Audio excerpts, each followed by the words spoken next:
Je débute au potager, j'ai fait mes premiers semis il y a 3 mois et aujourd'hui je vais partager avec vous mes plus grosses erreurs, voilà. Ici Princesse des Champs.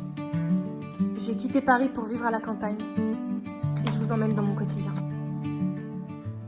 Alors comme vous avez pu le voir dans le générique, pour ceux en tout cas qui découvrent la chaîne et qui ne le savaient pas encore, j'étais parisienne et clairement j'avais pas la main verte. Enfin, c'est même pas que j'avais la main verte ou pas, c'est que vraiment ça m'intéressait pas. Je m'étais jamais posé la question, j'ai jamais potagé, j'ai jamais vraiment eu de fleurs et tout. Et en fait, en arrivant ici, je me rends compte que c'est une énorme passion. J'adore vraiment semer, potager, enfin vraiment c'est tout un univers que je suis en train d'apprendre. Et donc en commençant ce potager ici, j'avais vraiment zéro expérience. J'avais pas lu de livres, j'ai pas regardé de vidéos YouTube, je me suis vraiment lancée comme ça. Et par chance, franchement, globalement, ça a super bien marché. Comme vous avez pu le voir dans la précédente vidéo, le potager, là, il prend vraiment vie. Enfin, vraiment, on va bientôt pouvoir récolter des courgettes. Enfin, je suis vraiment globalement extrêmement contente. Donc, très bonne première expérience, premier été. Mais dans cette vidéo, je vais parler des erreurs, parce qu'il y a aussi eu des erreurs, des choses qui ont un peu moins bien marché, des choses que je ferai différemment l'année prochaine. Donc si vous êtes débutant et que vous regardez cette vidéo par exemple et que vous vous dites «Ah tiens, effectivement, qu'est-ce qu'il y a à ne pas faire?» Eh bien là, je vais vous partager des petites choses. Évidemment en toute humilité et par rapport à mon expérience à moi sur les graines que j'avais, sur ici quoi. Voilà, donc c'est vraiment subjectif. Alors la première chose, je pense que ceux qui me suivent savent déjà ce que je vais dire, c'est que j'ai absolument trop planté. Voilà, j'ai complètement sous-estimé la puissance des graines. En fait, pour raconter vite fait, j'avais des vieilles graines périmées, qu'on avait achetées il y a longtemps parce que ça faisait longtemps qu'on voulait venir, à la campagne, donc on avait déjà acheté il y a longtemps mais en fait, le projet de venir, s'est décalé et donc on s'est retrouvé avec des graines complètement périmées et donc j'en ai planté plein. Au début, ça prenait pas, j'étais là: «Bon, bah, elles doivent pas marcher». Donc j'en ai replanté d'autres et en fait je me suis retrouvée avec beaucoup, beaucoup trop de plantes qui poussent, beaucoup trop de tomates, clairement surtout beaucoup, beaucoup, beaucoup de tomates parce que en plus de ça, j'ai rien trouvé de mieux à faire que de racheter des graines enfin des semences de tomates cerises et d'en planter plein. Voilà, donc pareil les tomates cerises mais elles me font de la peine, il y en a encore plein qui sont pas plantées, donc voilà, ça c'est clairement une erreur que je referai pas l'année prochaine. J'en planterai pas du tout autant. Une autre erreur aussi, c'est d'avoir, enfin, d'avoir semé, on m'a dit qu'il fallait dire semer, pas planter, d'avoir semé, mes graines, dans de la terre, d'ici quoi, dans de la terre qu'on avait trouvée, donc avec plein de trucs qui vivaient dedans, des cailloux, des trucs, une terre pas forcément, très riche, voilà. Donc clairement ça pareil, je le referai plus parce qu'il y a plein de choses que j'ai vues qui n'avaient pas poussé où c'était un peu plus galère.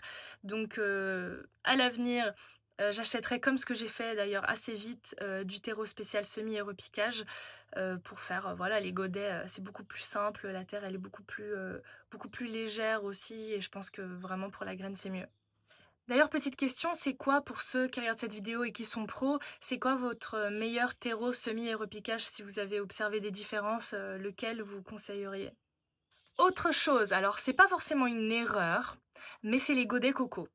J'ai acheté plein de petits godets coco et c'est là que j'ai planté toutes les tomates cerises là sans fin et en fait clairement, c'est pas quelque chose que je rachèterai l'année prochaine parce que déjà ça coûte de l'argent d'en racheter et ça se réutilise pas plusieurs années de suite donc voilà, c'est juste pour une saison et en plus c'est galère, ça assèche. En fait, j'ai remarqué qu'il fallait beaucoup, beaucoup arroser en dessous, pour que ça n'assèche pas, bah, les fibres du coco et que ça assèche pas la terre à l'intérieur, donc il fallait beaucoup plus arroser que dans des, godets, normaux, j'ai trouvé et puis même après, faut découper, ça prend du temps avec les ciseaux et puis après même quand on repique, faut un petit peu écarter en dessous. Enfin, je trouve que ça rajoute, du travail et que c'est pas forcément, les tomates par exemple qu'on poussait dans ces godets coco sont pas du tout en meilleure forme que dans les autres quoi, donc voilà, je conseille pas forcément mais après peut-être que certains d'entre vous ont une super expérience avec les godets coco et tant mieux.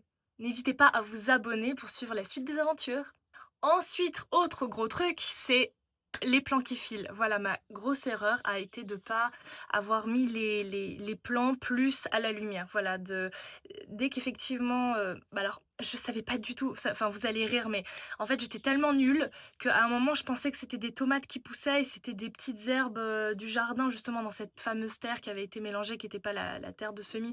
Enfin bref, donc vraiment je m'y connaissais absolument pas, donc pour moi les tomates là qui grandissaient, bah, c'était normal, voilà, elles grandissent et maintenant je saurais que c'est des tomates, des plants qui filent et qu'il faut les mettre plus à la lumière parce qu'elles manquaient de lumière, voilà, donc ça, j'ai réagi un peu tard à ça.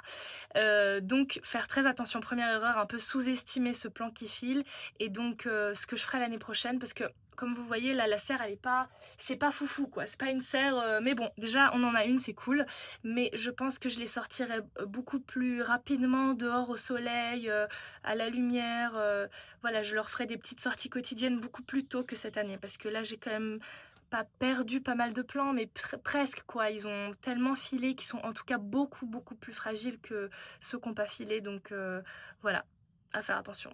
Et donc dans cette même continuité, c'est que des plants qui filent sont sauvables. Il faut les repiquer dans des godets plus grands, en les enfonçant, voilà, jusqu'aux premières feuilles. Comme ça après ça refait des racines, ça fait, ça rend le plant plus fort et cetera. Donc ça je l'ai su un peu tardivement aussi, mais j'aurais pu réagir plus vite, c'est juste que j'étais en manque de godets. Voilà, donc l'erreur c'est de ne pas avoir repiqué ces fameuses tomates plus tôt. Mais bon, une autre erreur, bah, c'est que j'avais pas de godet quoi, donc j'étais pas assez préparée, je me suis pas rendu compte qu'il en faudrait autant, donc après le temps que j'en achète et tout, enfin voilà.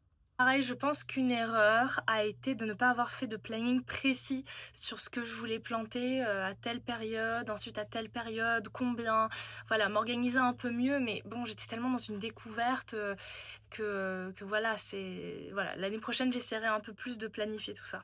Et ensuite, avoir sous-estimé le temps que ça prend. Franchement, ça prend tellement de temps. Le potager, enfin en tout cas, quand on aime ses plantes, qu'on a envie de les surveiller un peu tous les jours, de voir, de regarder, de rempoter, de tout ça, ça prend un temps fou. Donc ça, j'ai un peu sous-estimé effectivement, le que ça allait être aussi énergivore quoi, enfin dans le sens où ça allait me prendre vraiment beaucoup de temps et surtout cette création du potager en culture sur but. Alors pour ceux qui, découvrent. N'hésitez pas à aller voir, j'ai fait une vidéo vraiment qui explique tout ce qu'on a fait, comment on a fait, parce que c'est un peu un potager particulier, on a creusé des tranchées et tout, on a mis du bois. Enfin bref, vous verrez tout ça dans cette vidéo. Et cette vidéo a pris énorme enfin pas cette vidéo, mais cette création de potager a pris un temps fou parce que c'était de la manutention, c'était du enfin voilà, c'était très, très long à faire et pareil, on a sous-estimé, on pensait que ça prendrait, vraiment beaucoup, beaucoup moins de temps. Du coup, à cause de ça, on n'était pas prêt pour, planter mi-mai après les Saintes glaces, donc on a pu planter je crois que, début juin, donc ça a tout retardé, donc nos plants auraient pu être un petit peu plus grands maintenant qu'ils ne le sont, si on avait planté 15 jours avant, mais bon, c'est comme ça, c'est déjà bien, là ils grandissent, tout va bien. Et vous alors, pour, les pros, du potager, quand vous avez commencé à potager, c'est quoi votre plus grosse erreur? Et ceux qui débutent comme moi là, pareil, c'est quoi? Est-ce que vous vous retrouvez dans ce que j'ai dit ou est-ce qu'il y a une autre erreur que vous avez fait que j'ai pas citée? Voilà, ça m'intéresse un peu qu'on échange. Si j'ai un conseil un peu pour les débutants, peut-être c'est de pas vouloir, voir trop grand quoi. C'est de faire quelques petites choses, de tester, et de pas se dire: «Ah vas-y, je fais 100 trucs, plein de variétés différentes, j'en plante plein, plein, plein», parce qu'après si on peut pas suivre pour le repiquage, pour le plantage en terre et cetera, bah, c'est nul quoi. Donc voilà un peu le gros conseil. Après, j'aurais pu, enfin en fait non, j'aurais pas pu mettre plus de temps parce que comme je vous ai dit encore dans une autre vidéo, on s'est mariés il y a peu de temps avec mon chéri et que enfin ce mois-ci quoi, et donc la préparation du mariage était super, prenante et puis on a nos vies à côté, nos métiers et cetera donc clairement on n'a pas pu plus consacrer de temps et déjà on y consacre énormément et ça marche. On est content, on va bientôt récolter les premiers légumes du potager donc voilà, n'hésitez pas à suivre, nos aventures, je poste une vidéo tous les dimanches à 10 heures et je vous dis à bientôt sur Princesse des Champs.